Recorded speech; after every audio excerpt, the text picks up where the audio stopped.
ये बहुजन employees federation of India का stall है और हर साल दीक्षा भूमि पर आने वाले बौद्ध अनुयायियों के लिए ये एक खास व्यवस्था के साथ ये स्टॉल यहाँ लगता है। बहुत सारे कार्यकर्ताओं के साथ ये स्टॉल लगता है।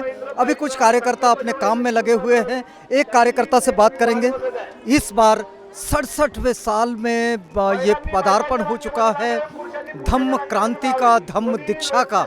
बाबा साहेब ने जो सोचा था उस पर कितना काम हो पाया, आपको क्या लगता है? 50-60% हो चुका है और बहुत बाकी है। वो क्या चीज़ है जो करना चाहिए था? एजुकेशन बढ़ाना चाहिए, एजुकेशन का स्टैंडर्ड बढ़ाना चाहिए और जो सुख सुविधाएं जो दी है, बाबा साहब ने जो घटना लिखी है उस पर 100% अमल होना चाहिए। आरक्षण का जो ये अभी ये जो गवर्नमेंट है ये बराबर काम नहीं कर रही है और पिछड़ों को और पिछड़ा करने की साजिश कर रही है। इस धारा से निकलना है। आपको क्या लगता है कि बहुजन एम्प्लॉयज फेडरेशन ऑफ इंडिया इसमें कितना सहयोग कर पाएगा? हम कोशिश कर रहे हैं कि जो विचारधारा है बहुसंख्य के लोगों तक पहुँचे और हमारा प्रयास है, ये चळवळ है, इसमें कोशिश करते रहना होता है। कितना यश आएगा ये हमारे हाथ में नहीं है, लेकिन कोशिश करना ये हमारे हाथ में है और हम कोशिश करते रहेंगे। चलिए, आज अगर इस 67 साल के सफ़र को देखते हुए अगर मैं बहुजन एम्प्लॉयज़ फेडरेशन ऑफ इंडिया का कोई संदेश लेना चाहूँ हमारे दर्शकों के लिए, तो क्या संदेश होगा? संगठित रहो, संघर्ष करते रहो और जो बाबा साहब के नाम से, बाबा साहब के विचारों से चलने वाली संस्थाएं हैं, संगठन है, उनके साथ रहो। जो बाबा साहेब के साथ, उनके विचारधारा के साथ चलने वाले जो संगठन हैं उसके साथ इकट्ठा होकर चले, संगठित होकर चले। ये संदेश के साथ दीक्षा भूमि का ये कारवां आगे बढ़ रहा है। ये देखिएगा, ये फूड कॉरपोरेशन ऑफ इंडिया का SC/ST एम्प्लॉयज़ वेलफेयर एसोसिएशन का ये वो स्टॉल है जहाँ से लोग यहाँ दीक्षा भूमि पर आने वाले बौद्ध अनुयायियों के लिए एक खास व्यवस्था बनाते हैं, उनके मार्गदर्शन के लिए भी। फूड कॉरपोरेशन ऑफ इंडिया का ये जो SC/ST एम्प्लॉयज़ वेलफेयर एसोसिएशन है, क्या लेकर आए हैं इस बार? जी सर, हम नालंदा की तरफ से हैं। आप नालंदा से हैं? जी सर। लेकिन नालंदा और फूड कॉरपोरेशन ऑफ इंडिया एक ही स्टॉल में है इस वक्त। जी सर, तो फूड कॉरपोरेशन ऑफ इंडिया ने हमारे साथ कोलैबोरेशन किया एंड उन्होंने बताया कि हम आपके साथ। देखिए, बाबा साहेब का तो ये बड़ा उद्देश्य रहा कि सब लोग एक दूसरे के साथ मिलजुल कर चले। जी जी, तो वही वो मुहिम में सर ये काम है हमारा और हम बहुत शुक्रिया हैं उनके कि हमारे साथ उन्होंने कोलैबोरेशन किया।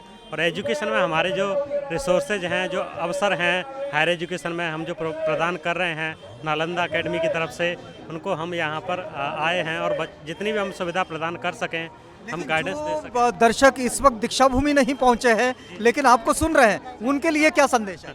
उनके लिए हम यही कहना चाहेंगे कि एजुकेशन में आपको कोई भी परेशानी हो, कोई भी दिक्कत हो, आपकी फाइनेंशियल सिचुएशन या कोई भी परेशानियां हो, उनको दूर करके हम आपकी पूरी मदद करेंगे। कोई भी परेशानी आपकी एजुकेशन में नहीं आने देंगे। नालंदा एकेडमी ये काम करता है और आप हमसे जुड़िए।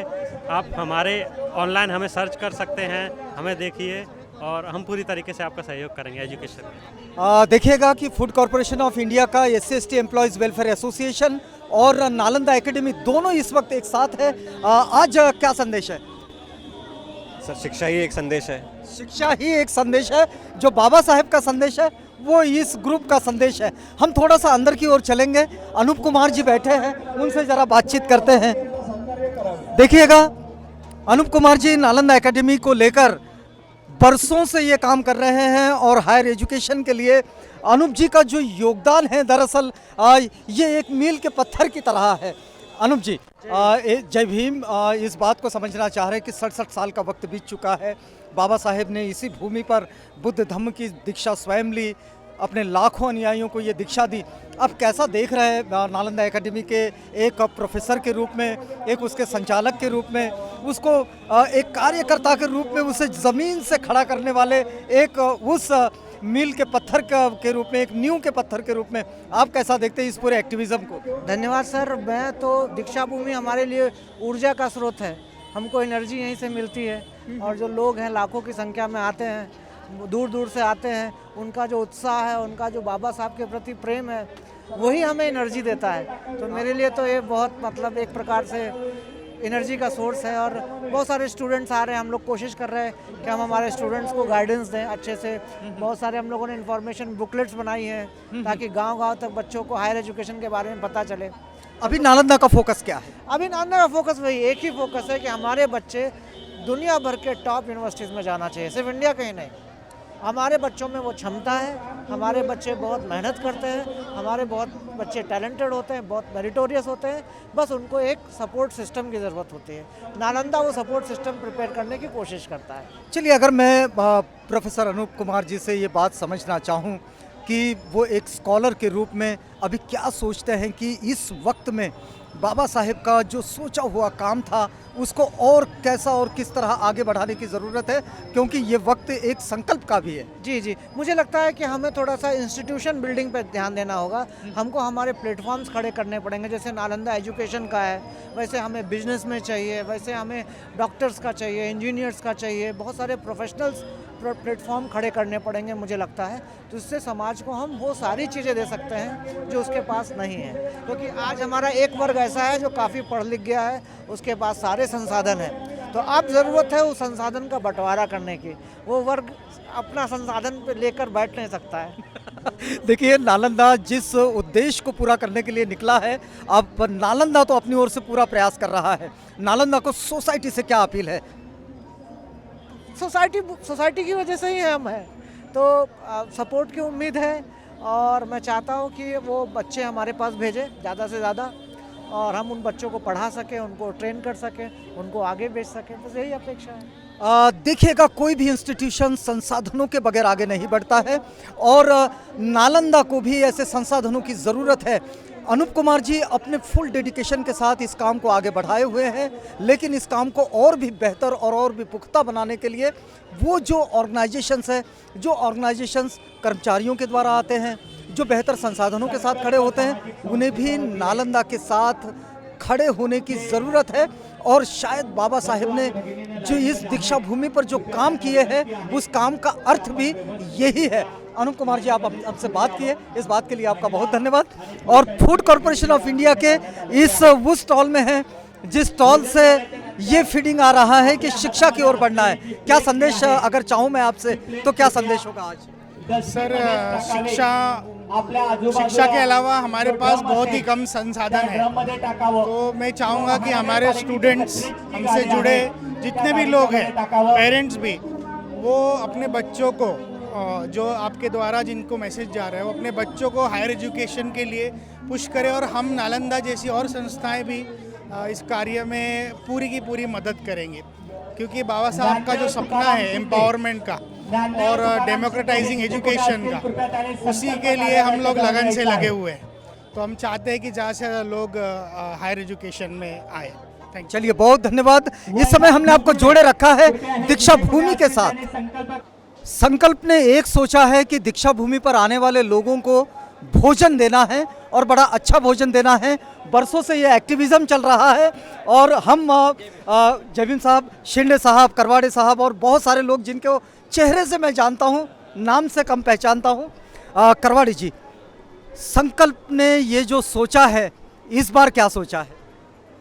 इस बार क्या सोचने का कि पिछले 36 साल से जो कर रहे हैं, दिन ब दिन बढ़ते जा रहे हैं।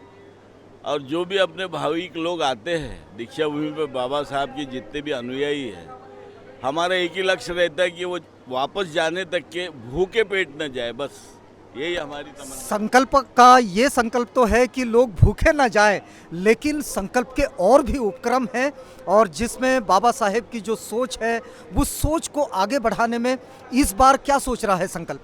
संकल्प ये कहता है कि अभी फिलहाल तो ज्वलंत प्रश्न ये है कि पूरे दुनिया में, पूरे हिंदुस्तान में सबसे महत्वपूर्ण एक ही यानी प्रश्न कह सकते, या एक ही प्रॉब्लम कह सकते हैं अपने लोगों के लिए और पूरे भारत के लिए, वो है संविधान। तो संविधान बचाने का जो भी उपक्रम है, वो संकल्प उसके लिए कटिबद्ध है और पूरे प्रोग्राम के साथ काम चल रहा है।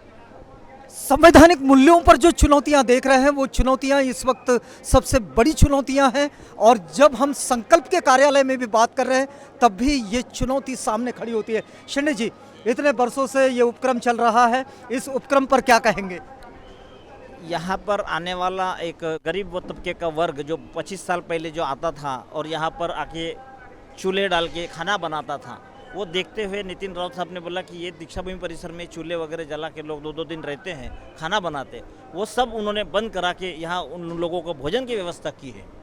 और उस तब से इन्होंने संकल्प का जब 35 साल पहले काम चालू हुआ है तब से यहाँ लोगों ने अपने चूल्हे लाना और खाना बनाना सब बंद कर दिया है। और यहाँ से निरंतर 3 दिन, एक दिन पहले से लेके एक दिन बाद तक इनको एकदम स्वादिष्ट भोजन का आनंद यहाँ पर मिलता है।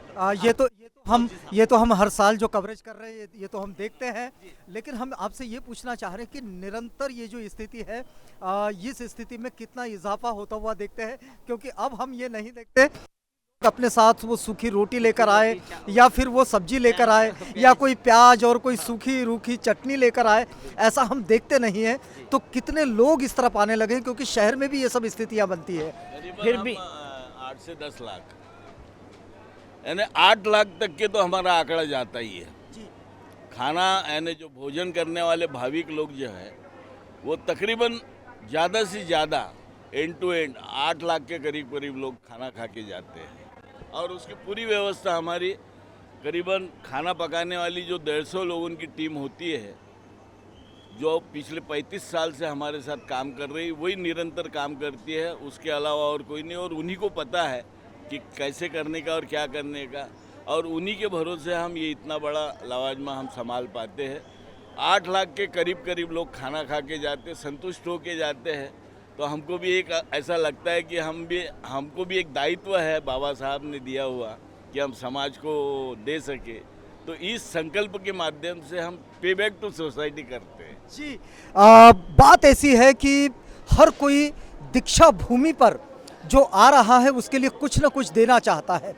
पुस्तकों का मेला तो बहुत बड़ा लगता है दीक्षा भूमि पर, यह विश्व प्रसिद्ध पुस्तक मेला है, लेकिन संकल्प का ये जो भोजन दान का कार्यक्रम है ये भी अपने आप में एक विश्व का बड़ा यूनिक कार्यक्रम है, और ये भी एक विशाल कार्यक्रम। अभी जब हम करवाड़ी जी से बात कर रहे थे, उनका कहना था कि भाई 8 से 10 लाख लोग यहाँ आकर भोजन ग्रहण करते हैं, और वो उन्हें इस बात का विश्वास होता है, चिंता नहीं होती कि उन्हें भोजन कैसे मिलेगा। तो हम संकल्प के स्टॉल में हैं और देखिएगा कि ये 150 लोगों की टीम ये लोगों के लिए खाना बनाती है, और इस पूरी टीम के साथ ये खाना लोगों के पास पहुंचता है। आपने वो लाइन भी देखी, वो कतार भी देखी, जहाँ लोग बड़े ही अनुशासित ढंग से ये खाना लेते हैं और यहाँ से भोजन लेकर यही परिसर में खाना खाकर यहाँ से फिर तृप्त होकर फिर दीक्षा भूमि पर चलते हैं और दीक्षा भूमि से एक नई ऊर्जा को प्राप्त करते हैं। इस वक्त हमने आपको जोड़े रखा है नागपुर में दीक्षा भूमि के साथ, और ये है संकल्प का स्टॉल। संकल्प के इस स्टॉल पर देखिएगा कि जितने कार्यकर्ता, इन कार्यकर्ताओं की भी कोई संख्या नहीं है, बड़ी असंख्य कार्यकर्ता है ये।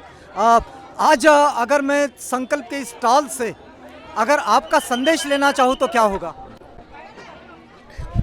जैसा कि आप देख रहे हो, आज कल धम्म चक्र प्रवर्तन दिवस के मौके पर सभी देशवासियों को पहले हम तमाम की जानिब से हार्दिक शुभकामनाएं। और जैसा कि डॉक्टर नितिन राउत साहब के आदेश अनुसार हर साल इस भोजन दान कार्यक्रम रखा गया है, ताकि हमारा एक ही उद्देश्य है कि जितने भी अनुयायी यहाँ दीक्षा भूमि में आ रहे हैं वो यहाँ से भूखे ना जाए, सब अच्छी तरह से खाना खा के जाए। खाना हम अपने घरों में खाते हैं, उस तरह का भोजन यहाँ पर डॉक्टर नितिन राउत साहब की तरफ जाने से संकल्प की तरफ से उपलब्ध किया जा रहा है। दलित पैंथर का ये स्टॉल है, और जहां मैं देख रहा हूं कि वो पैंथर जिन्होंने इस पैंथर को आगे बढ़ाया, भारतीय दलित पैंथर इस स्टॉल पर बरसों से पैंथर उद्गार लेकर आते हैं और हर साल एक नई स्मारिका को लेकर आते हैं जो एक विशेषांक होता है।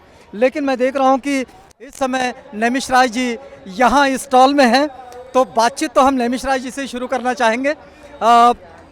नैमिष राय जी, यदि हम ये समझना चाहें कि बाबा साहेब ने साहित्य आंदोलन को जिस दृष्टिकोण में देखें उस दृष्टिकोण को बढ़ाने में इस वक्त साहित्य का आंदोलन कहाँ पहुँचा है?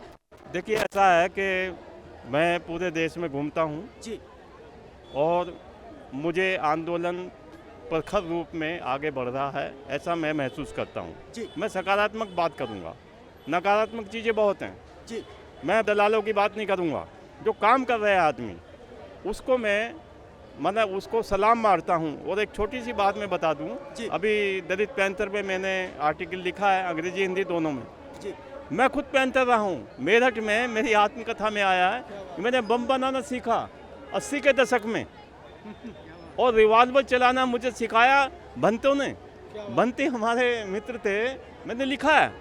तो मेरे भीतर जो बीज है बाबा साहब का, और बाबा साहब का भाषण हमारे मेरठ में हुआ रामलीला ग्राउंड में। मेरे को माने मेरे घर वाले गए, मेरठ में बाबा साहब का लेक्चर हुआ, तो हम उनसे पूरी तरह से प्रेरणा लेते हैं। सारे दुनिया में काम हो रहा है बाबा साहब पे, देखिए। और लेकिन कुछ लोग वो नालायक हैं, निकम्मे हैं, वो काम नहीं कर रहे हैं। इस समय नए साहित्यिकों का जो फ्लो है वो कितना देख पा रहे हैं आप अम्बेडकरवादी प्रेरणा के साहित्य को लेकर? देखिए, मैं आपको हिंदी बेल्ट की बात बता दूं कि हिंदी में हर चौथे पांचवें दिन एक किताब छप रही है, नंबर 1 साहित्य पे और विश्लेषण और बाबा साहब पे। बाबा साहब पे कम से कम 1000 किताबें वो हमारे हिंदी बेल्ट में छप चुकी हैं। अनुवाद हुए हैं, बहुत सारे सम्मेलन हो रहे हैं, और लोग किताब छपा रहे हैं, महिलाएं आगे आ रही हैं। तो काम बहुत हो रहा है माने। और मैं अच्छा, लेकिन ये जो मराठी के बेल्ट का आग्रह है कि यहाँ दलित साहित्य का नेतृत्व है और यहीं से दलित साहित्य खड़ा होता है, आपको क्या लगता है साउथ में जो काम हो रहा है, नॉर्थ इंडिया में जो काम हो रहा है, हिंदी बेल्ट में हो रहा है, अन्य भाषाओं में हो रहा है, आप कैसे देखते हैं इसे? बहुत संक्षेप में बता रहा हूँ क्योंकि उतना समय नहीं है जी। मैंने अभी मेरी किताब आई 2000 पृष्ठ में, हिंदी दलित साहित्य का इतिहास। मैंने 1910 और 15 से दलित साहित्य की खोज की है। 1910 से उत्तर प्रदेश में जब आंदोलन शुरू हुआ, माने 1910 की बात मैं कर रहा हूँ। और आप अब समझ लीजिए, जो देवदासी प्रथा थी, बाद में बाबा साहब डॉक्टर अम्बेडकर गए कर्नाटक, और वहाँ देवदासियों ने कविताएं लिखना शुरू की। मेरी किताब अभी आई है देवदासियों पे। तो कर्नाटक में, मद्रास में और केरल में वहाँ देवदासी प्रथा के खिलाफ मतलब महिलाओं ने संघर्ष किया, गीत गाए। ये मेरे ख्याल से, माफ़ करना, मराठी के बहुत कम लोगों को मालूमात होगा। केवल आप यानी कि मराठी जो दलित साहित्यकार हैं, बाबा साहब के माने साहित्य के जो साहित्यकार हैं, वो अब थोड़ा सा इस वहम को, मतलब मैं कहना चाह रहा हूँ सांकेतिक रूप से, इस वहम को छोड़ दें। भाई हम ही सिकंदर थे जी। सारे देश में सिकंदर हैं, हजारों लाखों। वो हमारी नज़रों में नहीं होते, हमारी निगाहों में नहीं होते, हमारी जानकारी पे नहीं होते। चलिए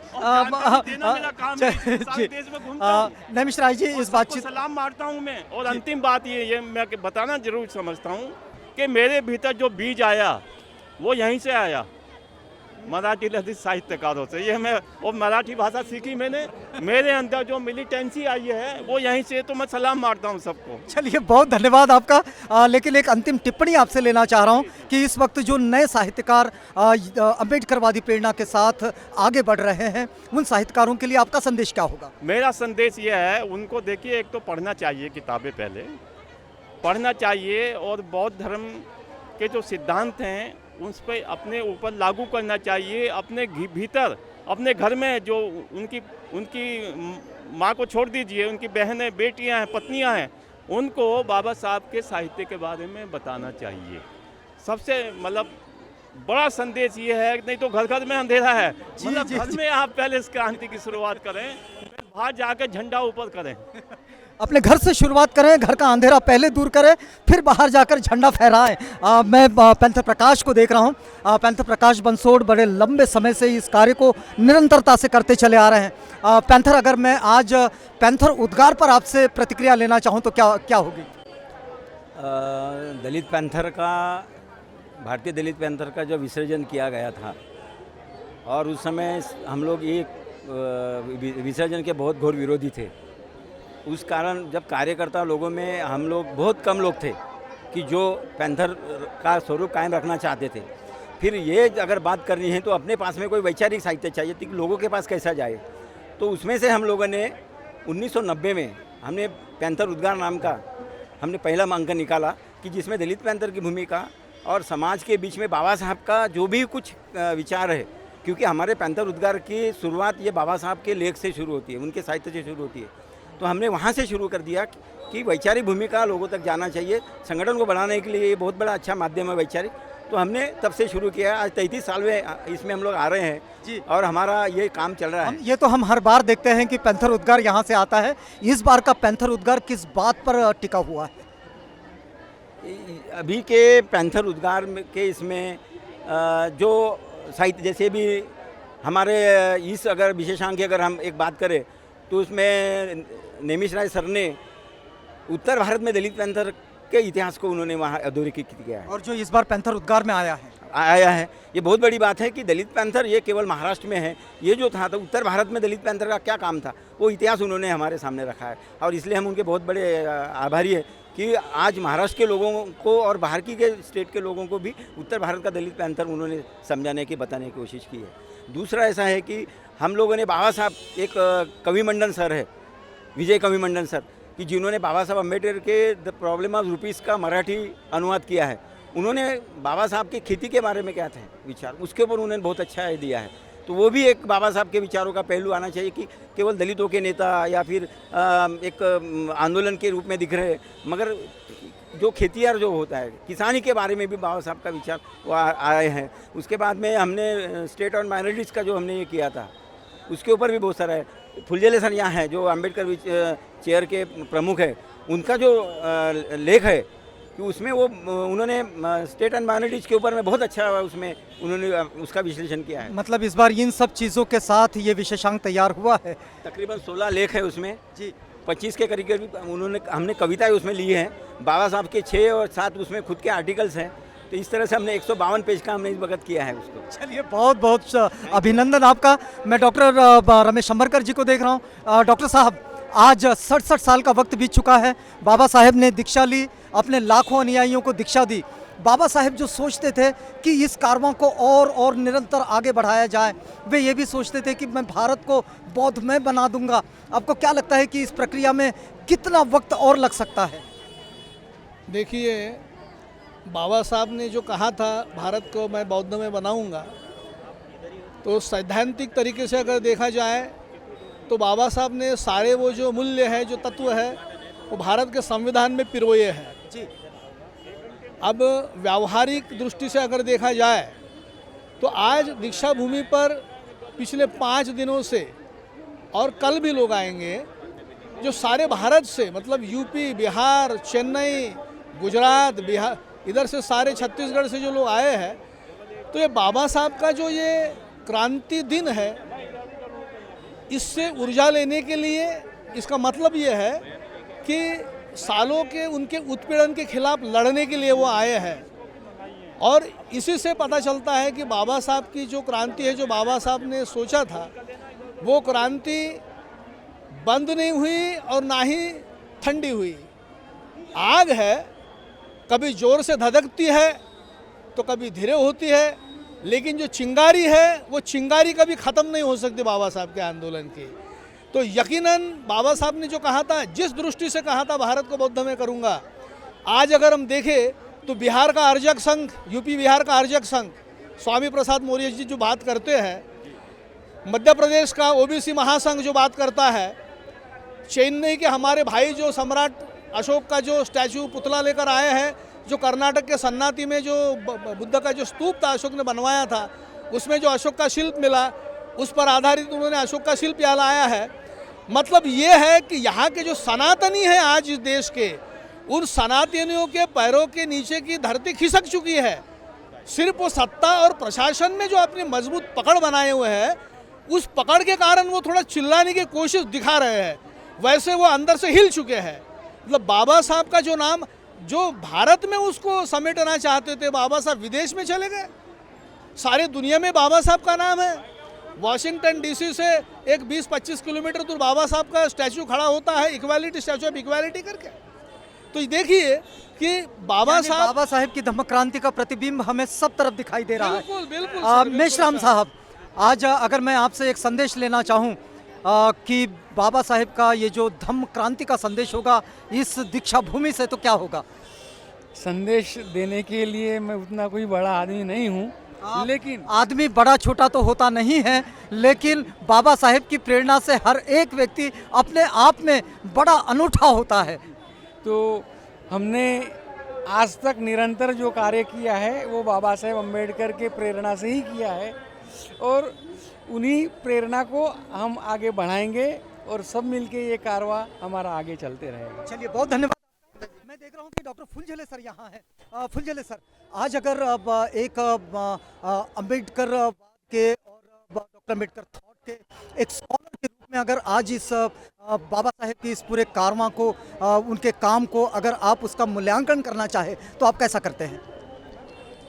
मैं तो एक बात अभी कहना चाहता हूँ कि मैं निमेश राय जी के साथ में खड़ा हूँ, वो मेरे लिए गर्व की बात है।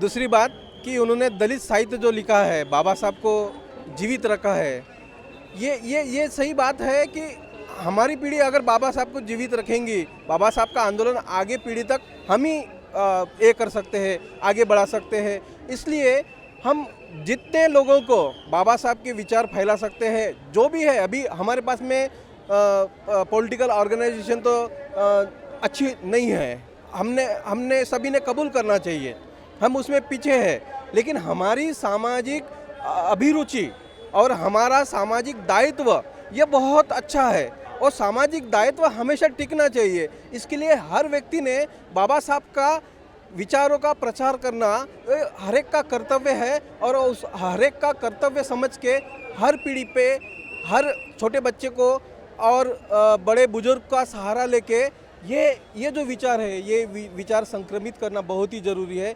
तो ही हम इस समाज में, इस भारतवर्ष में बौद्ध धर्म की अच्छे से रखवाली कर सकते हैं। हम बौद्ध धर्म के रखवाले हैं। बाबा साहब ने हमारे कंधों के ऊपर बौद्ध धर्म की बहुत बड़ी जिम्मेदारी रखी है। उस जिम्मेदारी को अगर अच्छे से रखना है तो बाबा साहब और बौद्ध धर्म के विचार हम अपने नित्य दिन में लाके वो विचार जो भी मिलता है वो माने या ना माने, लेकिन हमारा कर्तव्य है कि उनको बुद्ध के विचार सुनाना और समता, स्वातंत्र्य, बंधुता की इस देश में ज़रूरी है, ये सूत्र की प्रसार करना ये हमारा कर्तव्य समझता हूँ मैं। चलिए, बहुत धन्यवाद आपका। लेकिन मैं देख रहा हूँ कि ये भारतीय दलित पैंथर के स्टॉल पर बड़े वरिष्ठ कवि है प्रसेनजीत ताकसांडे जी, और प्रसेनजीत ताकसांडे की कविता अगर आपके पास न पहुँचाऊँ तो फिर ये पूरी बातचीत अधूरी रह जाएगी। प्रसेनजीत जी, आज 67 साल का वक्त बीत चुका है, बाबा साहेब ने धम्म क्रांति की, आप दर्शकों के लिए क्या कहेंगे? मैं अपने समाज के दर्शकों को ये कहना चाहूँगा, बाबा साहब ने एक ख्याल रखा था कि मैं सारा भारत बौद्धमय करूँगा। उन्होंने धम्म दीक्षा समारोह के समय हमको, हमारे समाज को 22 प्रतिज्ञा का पालन करने के लिए उत्सुक किया था, लेकिन अफसोस की बात है कि आज भी हमारे समाज के अंदर 22 प्रतिज्ञा का पालन नहीं होता। ये बात इसलिए मैं खेद के साथ कहना चाहता हूँ। बाबा साहब ने हमें पंचशील दिया, लेकिन हम वही पंचशील की राह से भटके हुए लोग हैं। ऐसा हमें, आपको क्या लगता है कैसे राह पर आएंगे? समाज को जब तक वो नई दिशा नहीं देते तब तक समाज के अंदर परिवर्तन आना असंभव लगता है, ऐसा मुझे लगता है। चलिए, मैं आपकी 2 पंक्तियां लेकर इस पूरी बातचीत को पूरा करूंगा। पंक्तियां चाहे हिंदी में हो, मराठी में हो, अंग्रेजी में हो, कोई भी चलेगी। सावली देते जे आभार, सावली देते जे आभार, त्या आभाराचं आभार काय मानायचं? कोट्यावधी करोडो जनतेवर ज्यांनी केले अनंत उपकार, त्या उपकार करताचे उपकार काय मानायचे?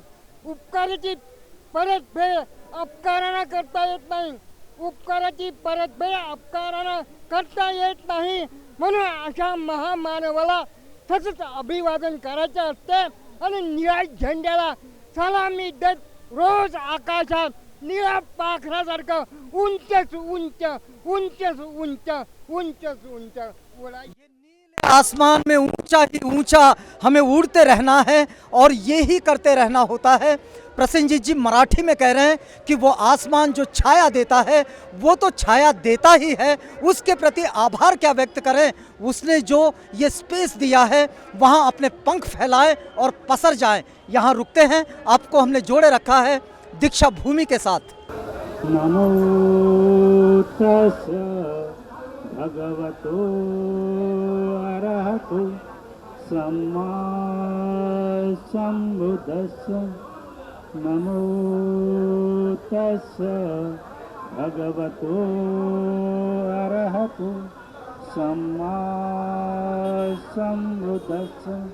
ये जो अंतर्भारतीय होम्योपैथिक महाविद्यालय है और orange city homeopathic medical association जो है, इन सब की ओर से आज का क्या संदेश है? आज का ये जो कार्यक्रम यहाँ आयोजित किया गया है, सभी आने वाले जितने भी भक्त लोग यहाँ आएंगे उनके निःशुल्क ऐसा उपचार करके, रोग निदान करके यहाँ पे, इसीलिए हमने ये आयोजन किया है। किस तरह के ऑब्जर्वेशन है इस समय में मेडिकल फैकल्टीज में?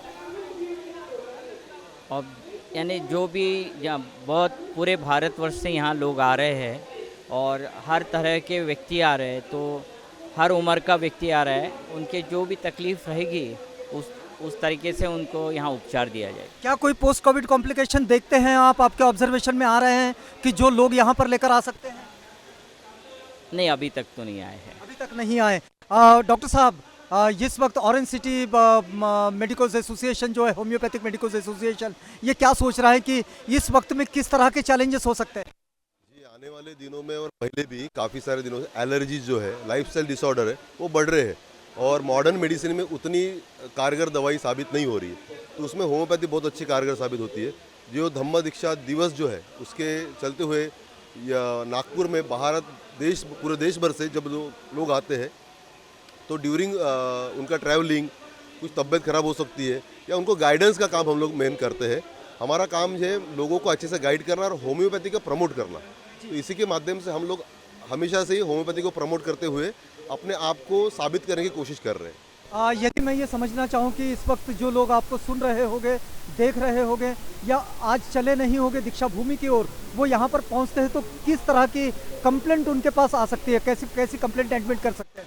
जी, काफ़ी सारे बार होता है कि भीड़ रहती है, भीड़ में जगह नहीं तो खड़े से आ सकते हैं, नींद नहीं होगी तो नींद की तकलीफ, नींद नहीं होगी तो पेट की शिकायत, यानी पेट गड़बड़ होगा और बहुत दूर दूर से चलना पड़ता है तो पैर दर्द की तकलीफ हो सकती है। बाहर का खाना खाएंगे तो शायद इंडाइजेशन, उल्टियाँ भी हो सकती है, कॉलरा लाइक सिम्टम भी आ सकते हैं। तो ये शॉर्ट टर्म जो भी बीमारी है उसका बिल्कुल कारगर दवाइयाँ जो है वो होम्योपैथी में है। इस वक्त ये जो होम्योपैथिक मेडिसिन के सर्विसेज का ये जो स्टॉल है, ये स्टॉल का उद्घाटन करने डॉक्टर धम्मज्योति गजभिये पहुँचे हैं। गजभिये साहब, अगर मैं दीक्षा भूमि से आपका संदेश लेना चाहूँ, क्या संदेश होगा? एक दूसरे का बोझ उठाने लगे हम, तुमने हमारे हाथों को लोहा बना दिया।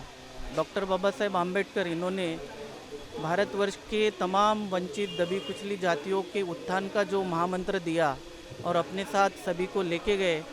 आज उस धम्म दीक्षा के अनेक सालों बाद जो बाबा साहब के संदेश की वजह से कुछ उत्थान कर पाए, वो बंधु भगनी यहाँ आके अपने दबे कुचले बंधु भगनियों के लिए आरोग्य सेवा का आरोग्य सेवा यहाँ दे रहे हैं और ये बाबा साहब की मूवमेंट अपनी तरीके से आगे बढ़ा रहे हैं। जी, देखिएगा, ये जो चोखा मेला छात्रावास है, इसके परिसर में इस समय ये पूरा का पूरा मेडिकल कैंप लगा हुआ है, जिसमें लगभग हर एक चिकित्सा पद्धति के यहाँ स्टॉल है, उनके कैंप है। जिसके पास में कहीं कोई कंप्लेंट हो वे यहाँ पहुँचे। उपायुक्त समाज कल्याण डॉक्टर सिद्धार्थ गायकवाड़ जी को दीक्षा भूमि पर देख रहा हूं, वे सबसे ज़्यादा व्यस्त होते हैं अधिकारियों में। डॉक्टर साहब, आज दीक्षा भूमि से एक संदेश लेना चाहूँगा कि बाबा साहेब का ये जो कारवां, जो बाबा साहेब ने सोचा था कि यहाँ पहुँचेगा, आपको कहाँ लगता है कि ये कहाँ तक पहुँचा, इसे और क्या क्या करने की ज़रूरत है? आपको धम्मचक्र प्रवर्तन दिन की सबसे पहले शुभकामनाएं देता हूँ और कल जो है दीक्षा भूमि का डेवलपमेंट का भूमि पूजन होने वाला है यहाँ पे सामाजिक न्याय विभाग और महाराष्ट्र शासन की ओर से। मुझे लगता है कि बाबा साहब का जो ये कारवा था जो 67 साल पहले हुआ था, उसमें आज देख रहे हैं कि पूरे 25-30 लाख लोग यहाँ आ रहे हैं, जिन लोगों में स्वाभिमान और स्वतंत्र विचार का उपज हुआ है। और मुझे लगता है कि ये उपज और ये कारवा यहाँ रुकने वाला नहीं है, पूरे विश्व में फैलेगा। जो बाबा साहब के मानवतावादी विचार थे, पूरे विश्व को आज शायद उसकी ज़रूरत है। और उन्होंने जो बुद्ध का संदेश हमें यहाँ मानवता का, समता, स्वातंत्र, न्याय, बंधुता का इस पवित्र दीक्षा भूमि से दिया है, वो पूरे विश्व में फैलेगा, ऐसा मुझे लगता है। ये आशा और विश्वास तो हो सकता है, लेकिन आपको क्या लगता है एक अधिकारी के रूप में, एक जिम्मेदार स्कॉलर के रूप में, एक ऐसे जागरूक व्यक्ति के रूप में, कि इन चीज़ों को इस अल्पकाल में करने की ज़रूरत है कि जो एक अच्छे प्लानिंग का हिस्सा हो और इन कामों को करना चाहिए? मुझे लगता है कि बाबा साहब को मानने वाले सारे जो लोग हैं वो शायद पढ़ लिख तो गए हैं, लेकिन विचारों को आगे बढ़ाने में कभी सोचने के लिए नहीं बैठते हैं। अगर वो एक साथ सारे बुद्धिजीवी इकट्ठा बैठ जाए तो मुझे लगता है कि इस कारवा को बहुत जल्दी से जल्दी हम पूरे विश्व में फैला सकते हैं। चलिए, बहुत धन्यवाद आपका। यदि संगठन हो और विचारों को इकट्ठा करके सारे जो इंटेलिजेंट है वो इकट्ठे बैठे, एलाइट क्लास इकट्ठा बैठे और सारे बुद्धिजीवी इकट्ठे बैठे और इस बात को सोचे। हम बात कर रहे थे उपायुक्त समाज कल्याण डॉक्टर सिद्धार्थ गायकवाड़ साहब के साथ। हमने आपको जोड़े रखा है दीक्षा भूमि के साथ। Doctor Baba Saheb Ambedkar medicos national association का ये कैंप है और हमारे साथ है प्रसिद्ध चिकित्सक doctor Sushant Meshram sir. Doctor साहब, हम तो ये समझना चाह रहे हैं कि इस बार आप किस तरह के चैलेंजेस देख रहे हैं, क्योंकि ये पूरा का पूरा जो सेट है ये मेडिकल फैसिलिटीज़ को देने वाला है। तो इस बार आप क्या देखते हैं कि जो लोग यहाँ पर आ रहे हैं वो किस तरह की कंप्लेंट को देख सकते हैं? क्या कोई ऐसे इन्फेक्शियस डिसीज़ है इस वक्त में? पहली बात तो सबको जय भीम। सारे आवाज़ इंडिया के दर्शकों को धम्म चक्र प्रवर्तन दिन की शुभकामनाएं। और आपको जानकारी होगी कि पिछले साल और उसके पहले हम लोग कोविड कोरोना से काफ़ी पीड़ित थे और हताहत हुए थे, और उसके बाद में अब ये पहली बार हुआ है कि इतना बड़ा मॉब, इतना बड़ा क्राउड, इतने बड़े धम्म को मानने वाले लोग, भाविक लोग यहाँ पे उपस्थित हुए हैं। और इनके केयर के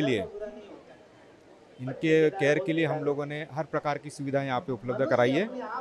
जैसे यहाँ पे हमारे पास में एक्सरे निकालने से लेके ईसीजी मशीन, ऑक्सीजन की सप्लाई, सारी चीज़, और उसके साथ साथ हमारे यहाँ पे जो एक्सपर्ट डॉक्टर्स है, नागपुर शहर के बड़े प्रसिद्ध डॉक्टर्स हैं, वो भी अपनी यहाँ सेवा देते हैं।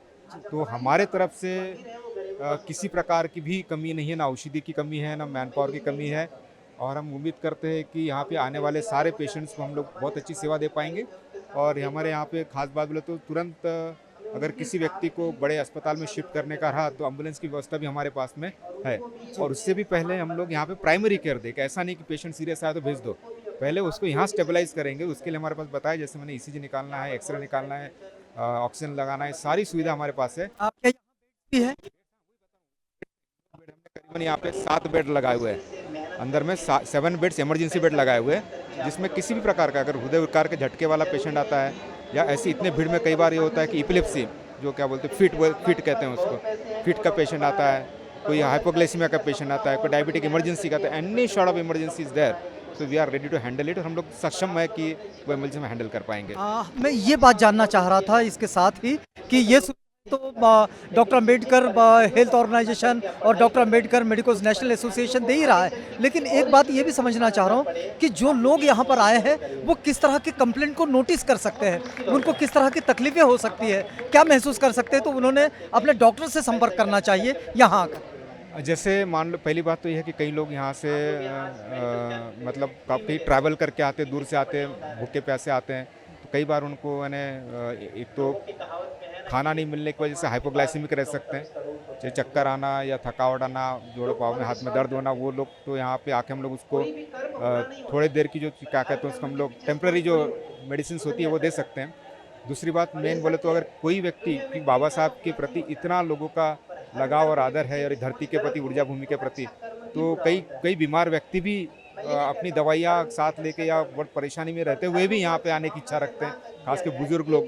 तो ऐसे लोग भी जहाँ जिनको लगता है कि मुझे आए यहाँ पे हम लोग, और कई बार क्या होता है कि इतनी यहाँ पे जो हमारे डॉक्टर मंडली है जो इतने रिनाउंड है, जिनका नाम सारे संसार में, इस प्रकार की मंडली यहाँ सेवा देती है, तो ऐसे रुग्ण जिनको खुद को कुछ परेशानी, बड़ी बीमारियाँ हैं, तो वो मुफ्त में यहाँ पे आके अपनी सलाह ले सकते हैं, इलाज कर सकते हैं, और फ्यूचर में कैसे वो बीमारियों का इलाज किया जाए, कैसे उसकी रोकथाम की जाए, इसके लिए भी हमारे से मार्गदर्शन ले सकते हैं। जो जिस एरिया का होगा, हमारा नेटवर्क पूरे भारतवर्ष में है, तो जिस एरिया से जो भी आए तो उसको उस जगह हम उसकी सुविधा देने की कोशिश करेंगे और करते हैं, वहाँ के डॉक्टर से कनेक्ट करवा सकते हैं।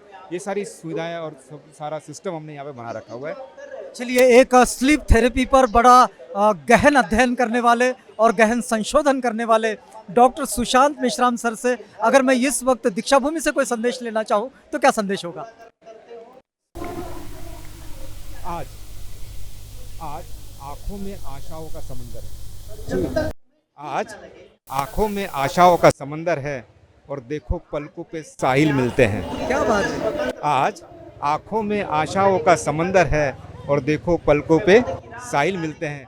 आज खौफ नहीं है हमें किसी का, आज खौफ नहीं है हमें किसी का, क्योंकि बाबा के बस्ती में अनेक शेर दिल मिलते हैं। क्या बात है? बस्ती में अनेक शेर दिल मिलते हैं। और दोस्त, अपना स्वाभिमान टिकाने के लिए एक शेर लिखा है मैंने, जो बाबा साहब की सारी फाइट जो थी ये स्वाभिमान के लिए थी, तो उनका एक स्वाभिमान को लेकर मैंने और एक 2 लाइन बोली है कि हालातों का संदर्भ देके जलील होने वालों, हालातों का सिला, हाँ मतलब हालातों का सिला देके, मतलब यार हालात बहुत ही है और तो आपको करना ही पड़ रहा है वैसे, है ना, तो हालातों का सिला देके जलील होने वालों, परखो बाबा की किताब को, सिर्फ पढ़ो नहीं, परखो बाबा की किताब को, यहाँ जीने के उसूल मिलते हैं। क्या बात है, क्या बात है। बाबा की किताब को परखो, यहाँ जीने के उसूल मिलते हैं। हम बातचीत कर रहे थे डॉक्टर सुशांत मेश्राम सर से, एक विशेषज्ञ चिकित्सक है लेकिन बड़े अच्छे कवि हैं, बड़े अच्छे शायर भी हैं और कविताओं की दृष्टि से उन्होंने अपनी बात को कहा है। डॉक्टर साहब, आप इतनी व्यस्तता में हमसे बातचीत करने के लिए मंच से उठकर यहाँ पर आए, आपका बहुत धन्यवाद। और आपको याद दिला देते हैं कि सारे विशेषज्ञ चिकित्सक इस वक्त मेडिकल पर निःशुल्क सेवाएं देते हुए यहाँ दीक्षा भूमि पर खड़े हैं, इस मेडिकल कैंप में।